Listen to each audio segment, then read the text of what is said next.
मद्यबंदी पुढे करणार आहेत का? विरोधकांकडून संविधान बदलाचं फेक नॅरेटिव्ह जे आहे ते फेक नॅरेटिव्ह तयार केलं गेलं असं काय मला परत प्लीज. मदिराच्या नेत्यांकडून संविधान बदलाविषयीचं नॅरेटिव्ह जे आहे ते फेक करण्यात आलं आणि त्याचा फटका आम्हाला. बरं ठीक आहे, यांना मतं दिली तर तुमची संपत्ती हे जास्त मुलं होणाऱ्यांना वाटतील, हे काय खरं नॅरेटिव्ह होतं? मंगळसूत्र उचलून नेतील, तुमच्या घरातले नळ कापून नेतील, तुमचं वीज, हे काय खरं नॅरेटिव्ह होतं? तुमची म्हैस चोरून नेतील, हे काय खरेपणा होता? नकली संतान, नकली सेना, हे काय खरं नॅरेटिव्ह होतं?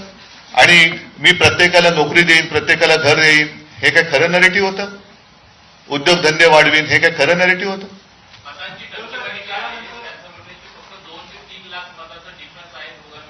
एकूण जर का देशाची लोकसंख्या लक्षात घेतली तर 140 कोटी पैकी मतदानाचा अधिकार वयाप्रमाणे किती लोकांना आहे ह्याचा आकडा मिळेल आणि त्यापैकी भारतीय जनता पक्षाला किती मतं मिळाले आणि उरलेली कित्येक कोटी लोकांनी भारतीय जनता पक्षाच्या म्हणजे मोदींच्या विरोधात मतदान केलेलं आहे, ही सुद्धा टक्केवारी सगळ्यांसमोर आली पाहिजे.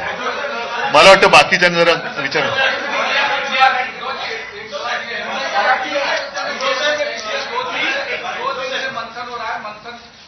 मंथन